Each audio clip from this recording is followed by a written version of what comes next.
한 목소리로 봉독하겠습니다. 시작. 엘리사벳이 해산할 기한이 차서 아들을 낳으니 이웃과 친족이 주께서 그를 크게 긍휼히 여기심을 듣고 함께 즐거워하더라. 8일이 되매 아이를 할례하러 와서 그 아버지의 이름을 따라 사가랴라 하고자 하더니 그 어머니가 대답하여 이르되 아니라 요한이라 할 것이라 하매 그들이 이르되 내 친족 중에 이 이름으로 이름한 이가 없다 하고 그의 아버지께 몸짓하여 무엇으로 이름을 지으려 하는가 물으니 그가 서판을 달라 하여 그 이름을 요한이라 쓰매 다 놀랍게 여기더라. 이에 그 입이 곧 열리고 혀가 풀리며 말을 하여 하나님을 찬송하니 그 근처에 사는 자가 다 두려워하고 이 모든 말이 온 유대 산골에 두루 퍼지매 듣는 사람이 다 이 말을 마음에 두며 이르되 이 아이가 장차 어찌 될까 하니 이는 주의 손이 그와 함께 하심이로라.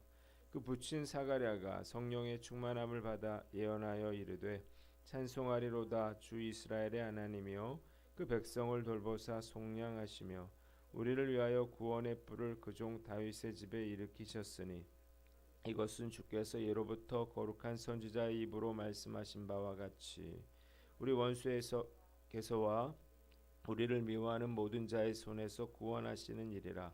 우리 조상을 긍휼히 여기시며 그 거룩한 언약을 기억하셨으니 곧 우리 조상 아브라함에게 하신 맹세라. 우리가 원수의 손에서 건지심을 받고 종신토록 주의 앞에서 성결과 의로 두려움이 없이 섬기게 하리라 하셨도다. 이 아이여 내가 지극히 높으신 이의 선지자라 일컬음을 받고 주 앞에 앞서가서 그 길을 준비하여 주의 백성에게 그 죄사함으로 말미암는 구원을 얻게 하리니 이는 우리 하나님의 긍휼로 인함이라. 이로써 돋는 해가 위로부터 우리에게 임하여 어둠과 죽음의 그늘에 앉은 자에게 비치고 우리 발을 평강의 길로 인도하시리로다 하니라. 아이가 자라며 심령이 강하여지며 이스라엘에게 나타나는 날까지 빈들에 있으니라. 아멘. 오늘은 요한복음 1장 말씀을 가지고 요한이라 할 것이라 이런 제목으로 묵상 나눔하도록 하겠습니다. 먼저 57절로 58절인데 58절을 봅니다. 엘리사벳이 아들을 낳으니 이웃과 친족이 듣고 함께 즐거워하더라 그랬습니다. 엘리사벳이 해산할 달이 찼어요. 그러자 아들을 낳게 됩니다. 바로 여인이 낳은 자 중에 가장 위대한 사람 세례 요한의 탄생 장면이죠. 이 사건은 사가랴와 엘리사벳에게는 정말로 놀라운 그러한 사건이었습니다. 자식을 기대할 수가 없는 그런 상황에서 낳은 아들이었잖아요. 그래서 이웃과 친척들은 마치 일이 자기 일이나 되는 것처럼 그렇게 기뻐하고 즐거워했습니다. 자, 본문이 우리에게 주는 교훈이 있는데 하나님을 끝까지 신뢰하라는 것입니다. 한번 따라해 봅시다. 하나님을 끝까지 신뢰하라. 자, 사가랴와 엘리사벳은 어떤 사람이었나요? 하나님 앞에서 의인이라 했습니다. 그리고 하나님의 명령을 온전히 지키는 자로서 율법과 규례대로 흠이 없이 행한 자들이었다. 그렇게 성경은 기록을 하고 있습니다. 그런데 사가랴가 어떤 사람이었습니까? 제사장이었다는 거예요. 많은 자녀들이 하나님의 축복의 증거로 여겨지던 시대에 사람들은 자녀를 낳지 못하는 사람들을 가리켜 하나님께 저주를 받았기 때문이라 이렇게 수군거렸는데 제사장인 사가랴가 아이를 낳지 못했기 때문에 얼마나 그의 마음이 힘들었을까 그런 생각이 듭니다. 아마도 사가랴와 엘리사벳은 하나님께 아이를 달라고 간절히 기도했겠죠. 그러나 결국 나이가 들어서 아이를 더 이상 기대할 수가 없는 그런 상황에 이르고 말았습니다. 아이를 낳을 것이라고 하는 모든 기대를 저버리고 접은 그러한 상황에서 가브리엘 천사의 말대로 그가 아들을 낳게 됐을 때 이 부부의 그 마음이 얼마나 기쁘고 감사했을지 우리가 충분히 상상해 볼 수가 있습니다. 하나님은 단번에 그들의 아픔과 상처를 치유해 주시고 회복시켜 주셨어요. 그리고 모든 이웃들에게도 똑같은 그러한 기쁨과 즐거움을 가져다 주셨다는 것입니다. 그렇게 응답되지 않았던 사가랴의 기도가 결국 하나님의 때에 하나님의 방법으로 응답됐다는 사실을 믿으시기를 바랍니다. 우리가 아무리 열심히 기도해도 응답되지 않는 것 같은 그러한 기도의 제목들이 있습니다. 마음이 너무 아프고 힘들지만요. 우리가 해야 할 일은 하나님의 선하심과 하나님의 긍휼하심을 믿고 끝까지 소망을 잃지 않는 것입니다. 자, 하나님께서 하나님의 방법으로 하나님의 때에 선하게 응답해 주실 줄 믿습니다. 그래서 바울은 데살로니가전서 5장 16절로 18절에 항상 기뻐하라, 쉬지 말고 기도하라, 범사에 감사하라, 이는 이것이 그리스도 예수 안에서 너희를 향하신 하나님의 뜻이니라, 이렇게 고백을 했던 거예요. 자, 오늘 말씀 앞에서 과연 나는 어떤가 스스로를 돌아보고 우리가 하나님의 선하심을 믿고 어떤 상황에서도 기뻐하며 또 감사하며 우리가 믿음으로 기도하는 저와 여러분들 되시기를 주님의 이름으로 축원합니다. 두 번째 59절로 66절 말씀이에요. 63절을 봅니다. 자, 그가 이름을 요한이라 쓰매 입이 열려 하나님을 찬송했다는 것입니다. 자, 아이가 태어난 지 8일째가 되는 날에 사람들이 이 아이를 율례대로 할례를 하러 왔습니다. 그리고 그 아이의 이름을 그 아버지의 이름을 따서 사가랴라 이렇게 지으려고 했어요. 그러자 엘리사벳이 이를 거절합니다. 그러면서 이 아이 이름을 요한이라 짓겠다 그렇게 말을 해요. 그러자 친척 중에 한 사람이 이 이름으로 우리들 중에는 이름을 한 사람이 없다 이렇게 말을 하면서 이 아이의 이름을 뭐라고 지을지 사가랴에게 묻습니다. 그러자 사가랴가 서판을 달라 그래요. 그래서 거기에 요한이라고 씁니다. 놀라운 사실은 이때 바로 그 입이 열리고 혀가 풀려서 하나님을 찬송하게 되었다는 거예요. 이걸 보고 사람들은 두려워하면서 과연 이 아이가 어떤 사람이 될까 두려워했습니다. 자, 본문이 우리에게 주는 교훈이 있는데 순종으로 문제를 해결하라는 것입니다. 한번 따라해 봅시다. 순종으로 문제를 해결하라. 자, 사가랴가 말을 못하는 사람이 됐잖아요. 벙어리가 됐잖아요. 자, 그런데 그 아이의 이름을 요한이라고 썼더니 즉시 그 입이 풀리고 혀가 풀려져서 말할 수 있게 되었다는 것입니다. 자, 이유가 뭔가요? 자, 그가 말을 못하게 된 이유가 뭐예요?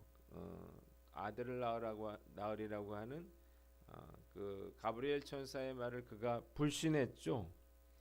그래서 그가 책망을 받고 벙어리가 된 거였습니다. 그런데 이제는 그가 이 사실을 믿게 됐어요. 자, 그래서 그가 말을 할 수가 있게 된 것입니다.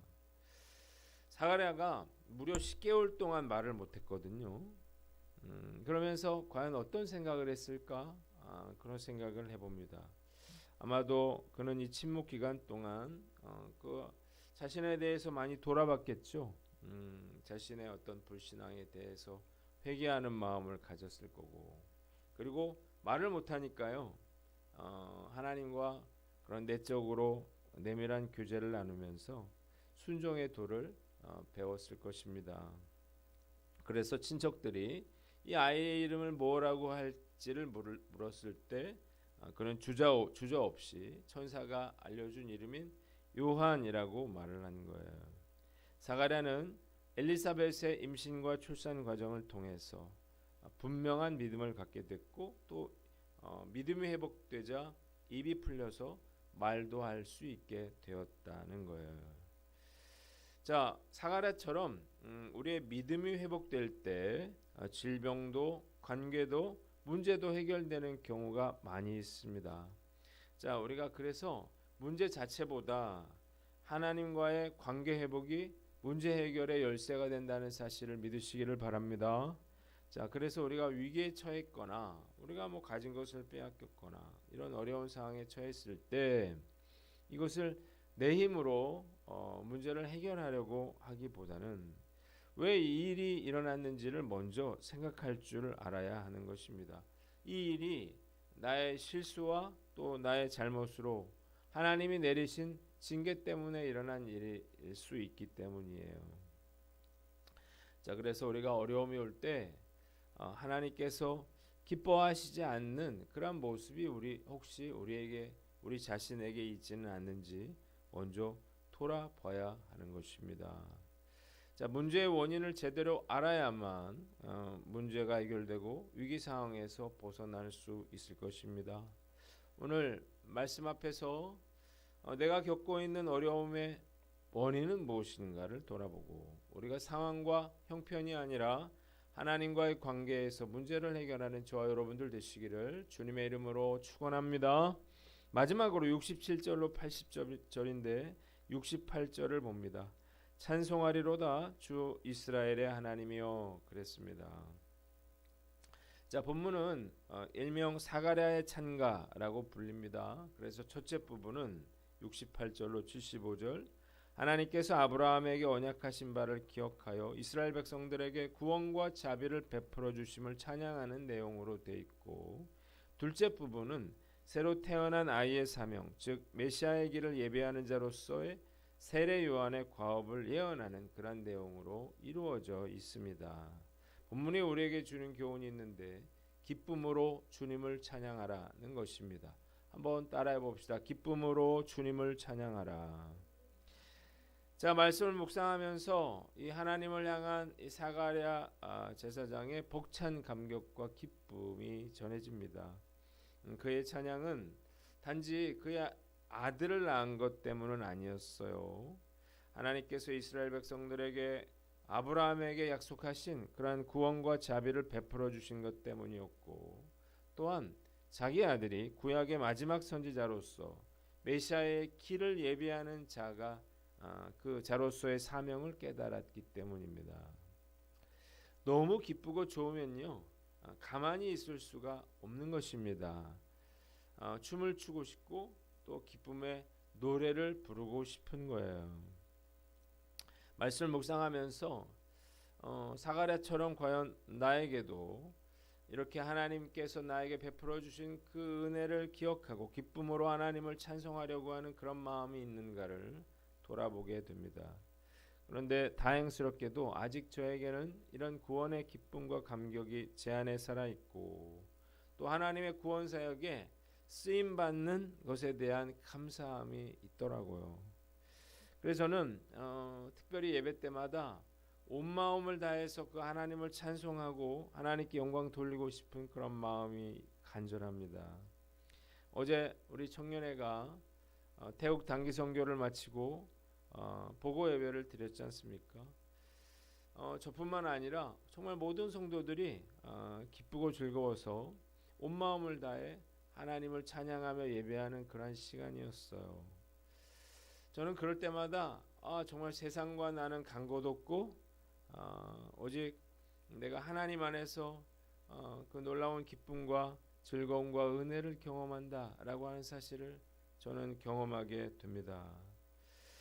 자, 오늘 난 어떤가 우리 스스로를 돌아보고 우리가 다시 오실 예수님으로 인하여 온 땅이 기뻐할 날을 우리가 간절히 소망하고 우리의 생명이 다하는 날까지 그 하나님을 찬양하며 하나님께 영광과 경배를 올려드리는 저와 여러분들 되시기를 주님의 이름으로 축원합니다. 기도하겠습니다. 하나님 아버지, 어떤 상황에서도 우리가 하나님을 끝까지 신뢰하게 하여 주시고 순종함으로 문제가 해결되게 하시고 또한 우리가 기쁨으로 주님을 찬양케 하여 주시옵소서.